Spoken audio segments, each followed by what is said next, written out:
स्वागत है आपका हमारे YouTube चैनल एग्जामस्टर लर्न बेटर पे। पुनः मैं आपके समक्ष उपस्थित हूँ व्यवसायिक अध्ययन कक्षा 12 चैप्टर नंबर 2 प्रबंध के सिद्धांत का MCQ लेकर। तो चलिए एक एक कर करके इन क्वेश्चनों को समझते हैं। इससे पहले अगर आप हमारे चैनल पे न्यू हैं तो कृपया इस चैनल को सब्सक्राइब कर लें। आपको कॉमर्स से रिलेटेड बहुत सारे वीडियो इस चैनल पे उपलब्ध मिलेंगे और भविष्य में मैं कॉमर्स से रिलेटेड बहुत सारे वीडियो अपलोड करता रहूँगा जो आपके भविष्य के लिए लाभदायक सिद्ध होगा। तो चलिए एक एक कर करके इन क्वेश्चनों को देखते हैं और समझने का प्रयास करते हैं। क्वेश्चन नंबर 1 में लिखता है वैज्ञानिक प्रबंध के पिता हैं the father of scientific management is Gilbreth, Taylor, Robertson और किम्बल। तो इसका सही आंसर अभी देखिए, हर क्वेश्चन पे मैं आपको 10 सेकेंड का समय दूंगा जिसपे आप क्वेश्चन का आंसर खुद सोचिए और उसके बाद हम इसका जवाब देंगे। ठीक है, तो चलिए इसका आंसर आप सोच लिए होंगे अभी तक क्या क्या है। गिलब्रेथ, टेलर, रॉबर्टसन और किम्बल।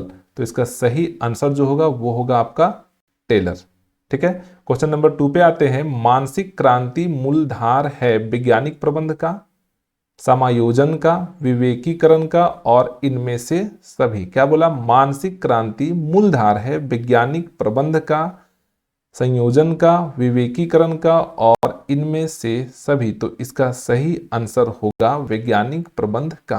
क्वेश्चन नंबर 3 देखते हैं। वैज्ञानिक प्रबंध में टेलर ने प्रयोग किए गति अध्ययन, थकान अध्ययन तथा समय अध्ययन, गति अध्ययन, थकान अध्ययन तथा समय अध्ययन और इनमें से कोई नहीं। तो इसका सही आंसर होगा गति अध्ययन, थकान अध्ययन तथा समय अध्ययन तीनों। ठीक है, नेक्स्ट क्वेश्चन की ओर आते हैं। वैज्ञानिक प्रबंध में विश्लेषण है 25%, 50%, 75% और इनमें से कोई नहीं। आप आंसर अपने मन में डिसाइड करिए कौन सा होगा। 25, 50 और 75 इनमें से कोई नहीं, तो करेक्ट आंसर होगा 75%। परंपरागत प्रबंध में श्रमिकों को मजदूरी दी जाती है कम, अधिक, अधिकतम और इनमें से कोई नहीं। तो इसका आंसर आप सोचिए क्या होगा। इसका जो सही आंसर होगा वो होगा आपका कम, यानी कि लो। वैज्ञानिक प्रबंध में उत्पादन होता है अधिकतम, न्यूनतम, सामान्य और इनमें से कोई नहीं, मैक्सिमम, मिनिमम, नॉर्मल और नन ऑफ दीज। तो आप आंसर सोचिए क्या होगा इसका आंसर। तो इसका आंसर होगा अधिकतम, यानी कि मैक्सिमम। वैज्ञानिक प्रबंध से लाभों में होती है वृद्धि, कमी, कोई प्रभाव नहीं, इनमें से कोई नहीं। तो इसका सही आंसर होगा वृद्धि, यानी कि इंक्रीज्ड। वैज्ञानिक प्रबंध में श्रमिकों को लाभ होता है, हानि होती है, कोई प्रभाव नहीं और इनमें से कोई नहीं। पूछ रहा है वैज्ञानिक प्रबंध में श्रमिकों को क्या होता है? लाभ, हानि, कोई प्रभाव नहीं, इनमें से कोई नहीं। तो इसका सही आंसर होगा लाभ होता है। ठीक है, वैज्ञानिक प्रबंध में श्रमिकों के कार्य के घंटों में होती है कमी, कोई प्रभाव नहीं और इनमें से कोई नहीं, यानी कि इसका सही आंसर होगा कमी। ठीक है, वैज्ञानिक प्रबंध से उपभोक्ताओं को कोई प्रभाव नहीं, शोषण होता है, लाभ होता है और हानि होती है। तो इसका सही आंसर होगा लाभ होता है। ठीक है, वैज्ञानिक प्रबंध के जन्मदाता कौन थे? तो H.S. पासल, डाइमर, F.W. टेलर और चार्ल्स बेबेज। इसका सही आंसर होगा F.W. टेलर। वैज्ञानिक प्रबंध कब प्रारंभ हुआ था? 1913, 1832, 1903 और 1923। तो इसका सही आंसर कौन सा होगा वो आप डिसाइड करिए। इसका सही आंसर होगा 1913, यानी कि 1913। नेक्स्ट क्वेश्चन देखते हैं हम लोग। नेक्स्ट क्वेश्चन है हमारा हेनरी फ्योल के प्रबंध के सिद्धांत हैं 5, 10, 14 और 15। तो इसका सही आंसर होगा कौन सा होगा? हेनरी फ्योल के प्रबंध के सिद्धांत हैं 5, 10, 14 और 15। तो सही आंसर होगा इसका 14। ठीक है, 14।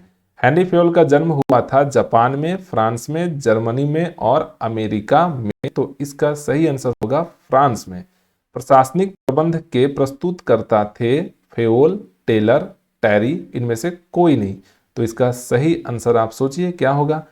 प्रशासनिक प्रबंध के प्रस्तुतकर्ता थे फ्योल, टेलर, टैरी और इनमें से कोई नहीं। तो इसका सही आंसर होगा फ्योल। ठीक है, प्रबंध के सिद्धांत हैं गतिशील, लोचशील, सार्वभौमिक और इनमें से सभी। तो इसका सही आंसर होगा इनमें से सभी, ऑल दी दीज।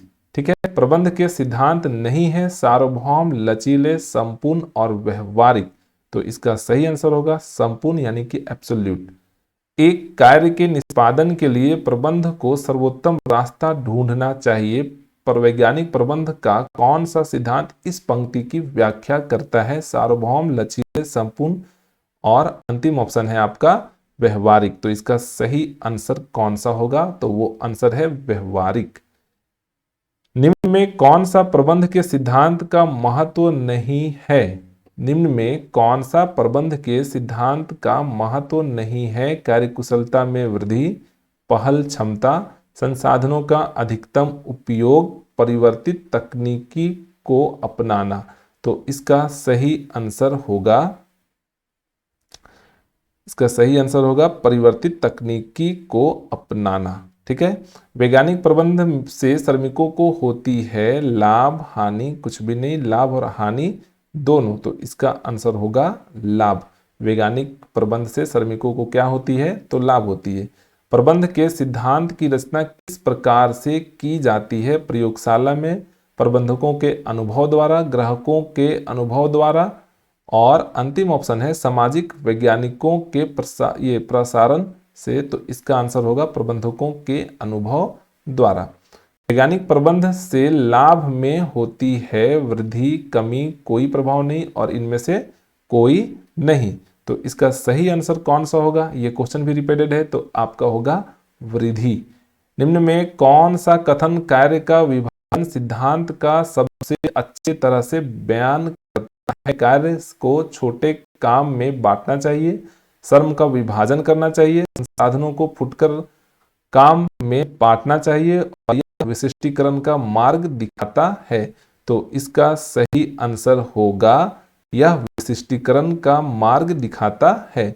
वित्तीय प्रबंध के मुख्य कार्य हैं कोषों को प्राप्त करना, कोषों का उपयोग करना, कोषों का आवंटन करना, और ये सभी। तो इसका सही आंसर होगा ये सभी। वित्तीय प्रबंध के ये सारे कार्य हैं। प्रबंध के सिद्धांत हैं सार्वभौमिक, लचीले, संपूर्ण और व्यवहारिक। तो इसका सही आंसर होगा सार्वभौम। ठीक है, नेक्स्ट क्वेश्चन की ओर आते हैं। निम्न में प्रबंध का उद्देश्य नहीं है लाभ अर्जन, संगठन का विकास, रोजगार प्रदान करना, नीति निर्धारण। निम्न में प्रबंध का उद्देश्य नहीं है लाभ अर्जन करना, संगठन का विकास, रोजगार प्रदान करना और नीति निर्धारण। तो इसका सही आंसर होगा रोजगार प्रदान करना। हेनरी फ्योल के प्रबंध के सिद्धांत हैं 10, 3, 14 और 15। तो इसका सही आंसर होगा 14।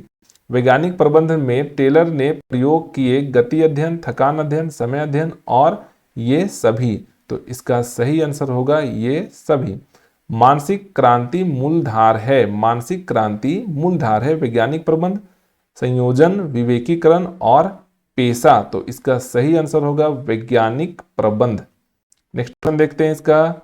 नीति निर्धारण कार्य है उच्च स्तरीय प्रबंधकों का, मध्य स्तरीय प्रबंधकों का, परिचालन प्रबंध का और उपरोक्त सभी। तो इसका सही आंसर होगा उपरोक्त सभी। उसके बाद है फिर आपका प्रबंध के सिद्धांत हैं गतिशील, लोचशील, सार्वभौम और ये सभी। तो इसका आंसर होगा ये सभी।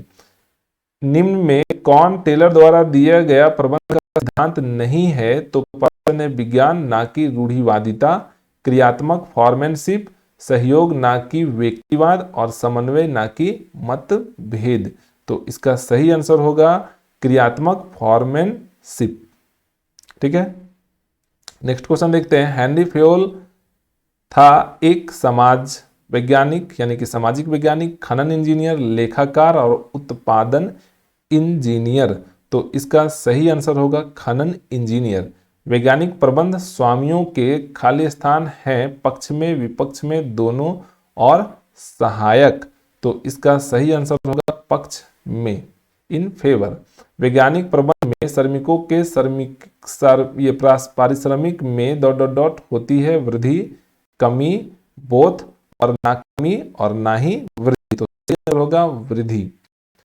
वैज्ञानिक प्रबंध से उपभोक्ताओं को कोई प्रभाव नहीं पड़ता है, शोषण होता है, लाभ होता है और इनमें से कोई नहीं, तो इसका सही आंसर होगा लाभ होता है। वैज्ञानिक प्रबंध का मूलधार है मानसिक क्रांति, पारिश्रमिक, मानसिक क्रांति नहीं, उपर्युक्त सभी, तो इसका सही आंसर होगा मानसिक क्रांति। 30 नंबर क्वेश्चन में क्या लिखता है, शुरू में श्रमिकों द्वारा वैज्ञानिकों प्रबंध का डॉट किया जाता है, पक्ष विरोध दोनों और सहायक, तो इसका सही आंसर होगा पक्ष। क्वेश्चन नंबर 39 देखते हैं, वैज्ञानिक प्रबंध में विश्लेषण है 25%, 50%, 75% और 30%, तो इसका सही आंसर होगा 75%। मानसिक कार्य डॉट है उत्पादन, प्रबंध, विपणन और इनमें से कोई नहीं, तो इसका सही आंसर होगा उत्पादन। इस प्रकार से हम लोग इस प्रकार से चैप्टर नंबर 2 का MCQ देख चुके हैं। अगर आपको ये वीडियो पुनः पसंद आई हो तो आप इसको अपने दोस्तों के साथ शेयर करें, लाइक करें, और अगर कोई डाउट हो या कोई फीडबैक देना हो तो आप कमेंट बॉक्स के माध्यम से अवश्य दें। धन्यवाद।